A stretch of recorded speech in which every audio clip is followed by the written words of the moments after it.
On accouche l'enfant, mais on n'accouche pas le cœur de l'enfant. Vous avez tendance à dire ce genre de phrase parce qu'aujourd'hui, quand vous regardez tous les efforts que vous avez faits pour que votre enfant soit bien aujourd'hui, ça n'a pas réussi.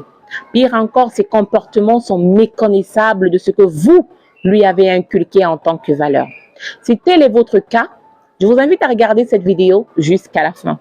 Mais avant de vous expliquer parfois le nœud du problème, je vous invite à vous abonner, à partager et à liker cette vidéo. Aujourd'hui, vous êtes parents. La façon dont on vous a éduqué, vous aimeriez que ce soit de cette même façon que votre enfant soit éduqué. Et pourtant, non. Le temps passé n'est pas le temps présent. Et ça ne sera pas non plus le temps futur. Ce qui fait en sorte que, généralement, malgré vos investissements sur vos enfants, cela ne puisse pas porter un fruit, c'est parce que vous investissez au mauvais endroit, au mauvais moment et de la mauvaise façon.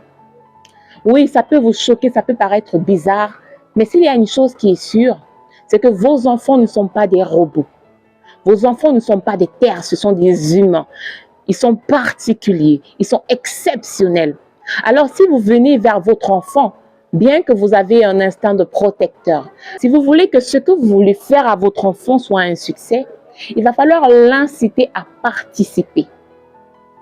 Si vous êtes un parent dominateur, vous avez pour habitude d'imposer à votre enfant, de ne même pas l'écouter, de seulement faire à votre enfant subir ce que vous voulez, il sera un mouton. Et que peut faire un mouton? La majorité du temps, si votre enfant fait aujourd'hui rien qu'à sa tête, c'est parce que dans ce que vous voulez qu'il fasse, il ne se retrouve pas.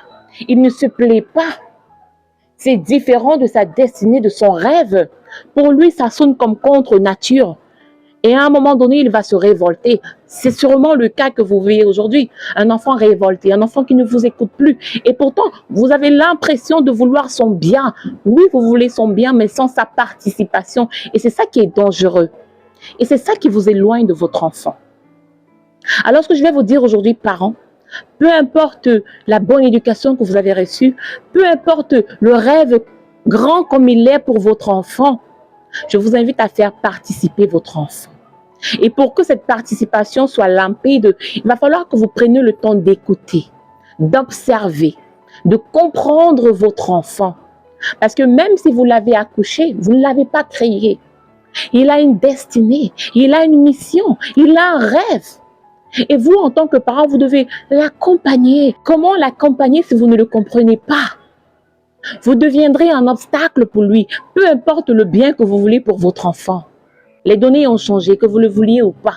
Le 20% de bonne volonté que vous avez en sa faveur, le 20% de conseils que vous ajoutez à cela, ne sont rien comparés aux 60% de sa personnalité, de son rêve, de l'environnement qui l'influence, des réseaux sociaux, des télévisions, de tout ce qui l'entoure. Alors il est important pour vous de comprendre votre enfant, de dialoguer avec votre enfant et surtout, mettez dans votre tête que la finalité est de le rendre autonome et non un suiveur. La finalité est de comprendre que votre enfant a son chemin à faire, vous devez l'accompagner à bien le faire, mais pour bien l'accompagner, il faut bien le comprendre. Je suis Létaré Business and Life Coach, j'accompagne les parents dans l'éducation de leur enfant. Bien sûr, n'hésitez pas à me contacter pour vous accompagner à améliorer la communication entre votre enfant et vous. Et bien sûr, pourquoi pas vous accompagner à faire en sorte que votre enfant puisse identifier clairement qui il est afin de ne pas faire des choix parce qu'il a vu les autres faire, mais parce que ces choix sont sa destinée. Alors, je vous attends.